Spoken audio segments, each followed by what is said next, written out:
Buckingham Palace has announced the death of Queen Elizabeth II, the longest reigning monarch in British history. You might have heard, the Queen is dead and the world is in mourning. Really quite surprised at how emotional I felt, actually. Sort of like a numb, empty feeling. Take down the bunting from the Jubilee, paint it black and, respectfully, hang it up again.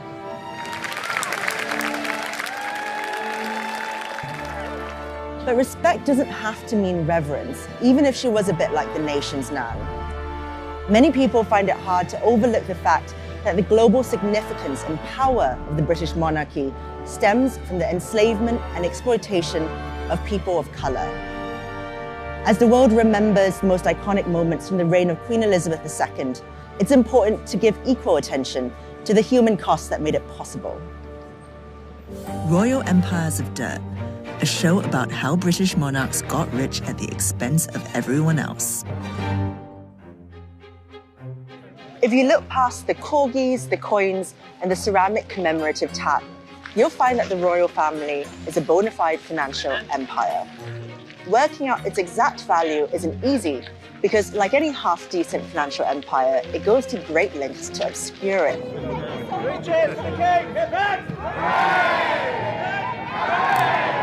In early 2021, an investigation found that the Queen successfully lobbied Parliament to keep her private wealth hidden from the public. But last year, Forbes estimated that the headline value of the royal family's holdings was worth more than $28 billion. That includes Buckingham Palace, the crown jewels, huge areas of land across the UK, and some prime London real estate. The late Queen and Prince Charles did pay some voluntarily, but the British monarch is exempt from paying most taxes, including inheritance tax. That means Charles inherits a $737 million private estate without paying the 40% tax rate that the rest of us commoners do.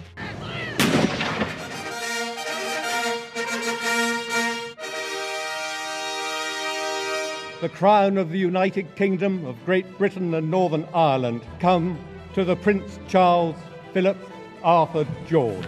I am deeply aware of this great inheritance and of the duties and heavy responsibilities which have now passed to me. Now that Charles is king, £1 billion worth of property that belonged to him outright will also now pass to Prince William. It's fair to say that the Windsors will not be weighing up whether to heat or eat this winter. But where did these riches come from in the first place? For it is the empire, which includes 1/4 of all the land and of all the peoples of the world, that gives to Britain its position as a first-class power. From the 16th century onwards, the British monarchy was central to the establishment, expansion, and maintenance of the British Empire, the largest the world has ever seen. One of the ways they amassed wealth and power was through the transatlantic slave trade, of which the royals were largely in favor. The 1562 journey of John Hawkins, the first English person known to have included enslaved Africans in his cargo, was approved by Queen Elizabeth I herself.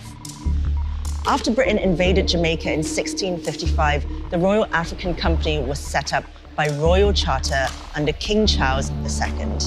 Its purpose was to control the West African slave trade and protect the British monopoly against the Dutch. The RAC went on to transport more enslaved Africans to the Americas than any other single institution ever, lining the pockets of the Stuart monarchs. Many of those trafficked were branded with the initials DY, as in the Duke of York, who led the company and later became King James II. Britain's shameful history of slavery is inextricable from the royals who were so eager to profit from it, and that barbaric legacy extends today. Historic royal residences like Kensington Palace and Hampton Court Palace that date back to the 17th century were, to some extent, funded by slavery. So while it's hard to tell just how much of the Windsors' wealth derives from slavery today, it quite literally helped to build the roofs over their heads. And these days, it's the British taxpayers who are footing the maintenance bill. In 2014, they paid $7.6 million to refurbish a 20-room apartment for Will and Kate in Kensington Palace. During Queen Victoria's reign, the Slavery Compensation Act meant a £20 million payout. £17 billion in today's money was paid out to slave owners, not the people who had been enslaved or the countries they were taken from. It represented at the time 40% of the Treasury's annual spending budget. The sum was so large that it took British taxpayers 182 years to pay off.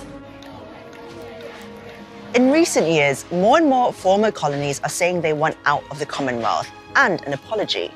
And while they're at it, their rightful share of those billions, maybe even trillions, is complex to calculate, but some estimated figures for reparations suggest that the UK owes a staggering amount of money, around $10 trillion to the Caribbean and to Africa each, and $44.6 trillion to India.